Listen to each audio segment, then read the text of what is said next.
Hello, good morning, good afternoon, good evening students. जब भी lecture देख रहे हैं उसके अकॉर्डिंग आज के इस वीडियो लेक्चर में हम डिस्कस करेंगे क्वालिटीज ऑफ सेक्रेटरी।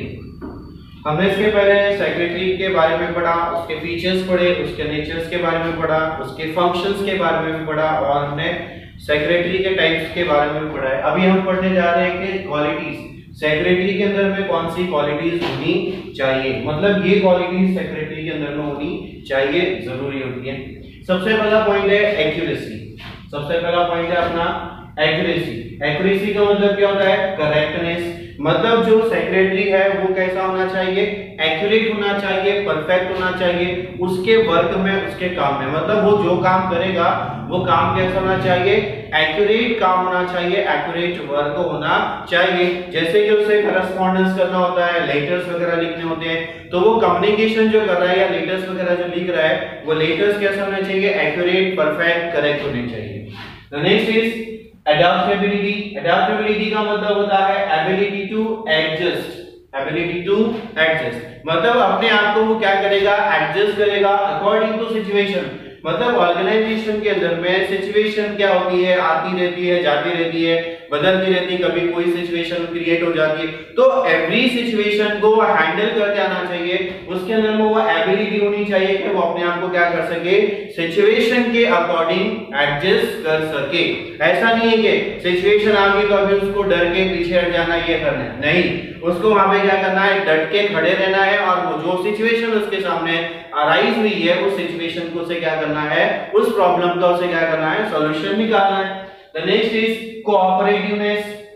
सेक्रेटरी जो होना चाहिए वो कैसा होना चाहिए? कोऑपरेटिव होना चाहिए। मतलब उसके साथ में या उसके अंडर में जितने भी लोग वर्क कर रहे हैं, एम्प्लॉइज वगैरह जो काम करते हैं, वो कैसा होना चाहिए? उनके साथ में कोऑपरेट करने वाला होना चाहिए। मतलब किसी को कोई अगर थोड़ा सा या कोई इशू आया या कोई प्रॉब्लम आया तो उसको कोऑपरेटिव तरीके से उसको कोऑपरेट करते हुए उसको क्या करना है? उनके प्रॉब्लम्स को सॉल्व करने की कोशिश करनी है, क्योंकि वो एक लीडर है। लीडर तभी एक सही तरीके का लीडर होता है जो अपने सबऑर्डिनेट के साथ में या अपने अंडर में काम करने वालों को वो क्या करता है? कोऑर्डिनेशन करता है, कोऑपरेट करता है, उनको सही से समझाता है। अगर किसी को समझ में नहीं आ रहा है उनको अगर बताता है तो उसके साथ बाकी लोग जो काम करने वाले हैं वो सही से काम करते हैं। तो जो सेक्रेटरी है उसके अंदर में एक क्वालिटी होनी चाहिए कि वो कोऑपरेटिवनेस हो, वो लोगों को कोऑपरेट करने वाला हो, सबको कोऑपरेट करने वाला, सबको साथ में लेके चलने वाला पर्सन हो। नेक्स्ट है कर्टसी। कर्टसी मींस क्या होता है? पोलाइटनेस। मतलब सेक्रेटरी का जो नेचर होना चाहिए वो कैसा होना चाहिए? शांत नेचर का होना चाहिए। पोलाइटली लोगों से वो क्या करना है? उसने बात करनी है, किसी से ज्यादा चिल्ला कर या किसी से वो करके उसको बात करनी नहीं है। मतलब उसके साथ में जितने भी जो लोग भी एम्प्लॉइज हैं या वगैरह लोग काम करते हैं, तो जो सेक्रेटरी है उसकी क्वालिटी के अंदर में कर्टसी होनी चाहिए। मतलब उसके अंदर में पोलाइटनेस आना चाहिए, लोगों से प्यार से अच्छे से बात करने वाला पर्सन होना चाहिए, ये क्वालिटी इसके अंदर में होनी चाहिए। The next point is initiative. Secretary कैसा होना चाहिए? इनिशिएटिव होना चाहिए। मतलब इनिशिएटिव का मतलब क्या है? Take efforts voluntarily. मतलब उसके अंदर में अपनी मर्जी से, इफेक्टिवली उसके अंदर में वो एफर्ट्स होने चाहिए कि वो मर्जी से कोई भी काम को हैंडल कर सकता है, कोई भी काम को वो कर सकता है। इनिशिएटिव होना चाहिए मतलब होता है कि आप इनिशिएट हो किसी भी काम को करने के लिए, किसी भी वर्क को करने के लिए, वो होता है initiative. The next point is leadership. Next point is leadership. अब सेक्रेटरी के अंदर में क्या होना चाहिए? लीडरशिप होनी चाहिए, क्योंकि सेक्रेटरी एक वो पर्सन है जो क्या करता है? अपने सारे लोगों को क्या करता है? एक साथ में लेकर उनसे काम करवाता है। तो काम करवाने वाला जो पर्सन है उसके अंदर में लीडरशिप की क्वालिटी होनी चाहिए। लीडरशिप की क्वालिटी होनी चाहिए का मतलब उसे अपने साथ में, अपने अंडर में काम करने वालों से काम करवा कर लेने की एबिलिटी होनी चाहिए। लीडर कौन होता है? वही होता है कि लीडर ने जैसा कहा कि उसके साथ में, उसके पीछे जितने भी लोग हैं उसके बात को फॉलो करते हुए क्या करे? आगे बढ़े।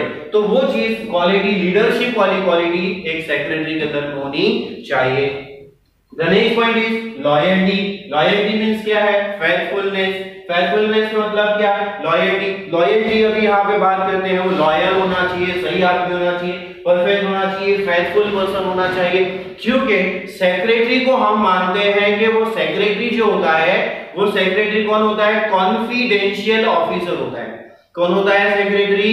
कॉन्फिडेंशियल ऑफिसर, मतलब ऑर्गेनाइजेशन की जो इंपॉर्टेंट इंफॉर्मेशन होती है, जो सीक्रेट इंफॉर्मेशन होती है, वो सीक्रेट इंफॉर्मेशन किसके पास में होती है? सेक्रेटरी के पास में होती है। अब सेक्रेटरी का यहाँ पे लॉयल्टी होनी चाहिए, वो लॉयल होना चाहिए, वो फेथफुलनेस होना चाहिए, क्योंकि ऑर्गेनाइजेशन का जो सीक्रेट इंफॉर्मेशन उसके पास है, अगर वो इंफॉर्मेशन किसी के साथ में शेयर करता है, अगर वो किसी को उसके बारे में बता देता है, तो फिर ये तो ये हो जाता है गलत। लेकिन इसीलिए कहा गया कि सेक्रेटरी जो होगा वो सेक्रेटरी कैसा होना चाहिए? लॉयल होना चाहिए, ईमानदार होना चाहिए, क्योंकि ऑर्गेनाइजेशन की सारी इंफॉर्मेशन, इंपॉर्टेंट इंफॉर्मेशन उसके पास में अवेलेबल है, तो उसे उस चीज को किसी और के साथ में क्या नहीं करना है? शेयर नहीं करना है। द नेक्स्ट पॉइंट है ऑर्डरलाइननेस। ऑर्डरलाइननेस जिसका मतलब होता है सिस्टमैटिक मैनर, मतलब जो सेक्रेटरी है वो अपना जो काम करेगा,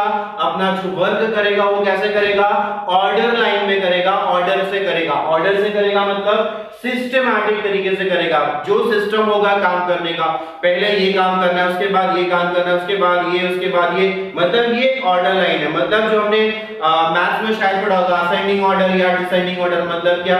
नीचे से ऊपर जाना, ये ऊपर से नीचे। तो यहाँ पे हमने असेंडिंग डिसेंडिंग नहीं लगाना है, लेकिन हमें यहाँ पे क्या करना है? जो काम जिस सिचुएशन में, जिस तरीके से या जब करना है, उस काम को उस वक्त करना, that is a orderliness, that is a systematic manner, मतलब काम को सिस्टमैटिक तरीके से करना। The next point is pleasing personality.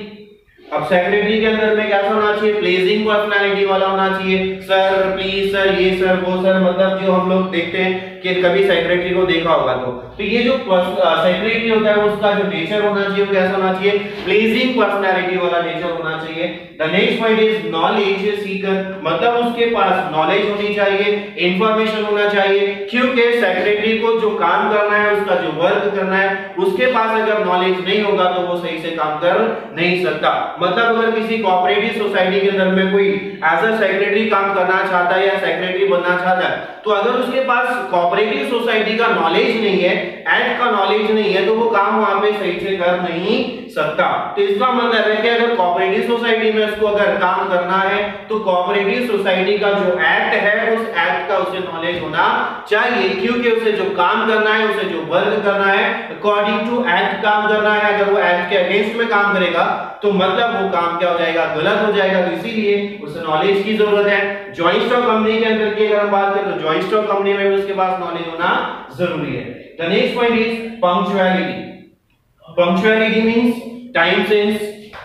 Time sense, punctual होना चाहिए। पंक्चुअल मतलब काम सही समय पे सही काम को करना, राइट टाइम पे राइट वर्क करना, that is a punctuality. Next is sound judgement. Situation को देखते हुए, साउंड जजमेंट में सिचुएशन को देखते हुए उसे सिचुएशन को जज करते आना चाहिए। मतलब उसके अंदर में ये क्वालिटी होनी चाहिए कि अभी हमारे ऑर्गेनाइजेशन में ये सिचुएशन चल रही है, तो उस सिचुएशन को उसे क्या करना है? जज करना है। The next and last point है टैक्टफुलनेस, मतलब ability to handle a situation. मतलब कोई भी सिचुएशन अगर ऑर्गेनाइजेशन के अंदर में राइज होती है, उस सिचुएशन को इजीली और सही तरीके से हैंडल करते हुए उसको आना चाहिए। तो ये थे हमारी क्वालिटीज ऑफ सेक्रेटरी। मतलब अगर एक सेक्रेटरी अगर किसी को बनना है या सेक्रेटरी जो है उसके अंदर में ये सारी क्वालिटीज होनी चाहिए। So thank you.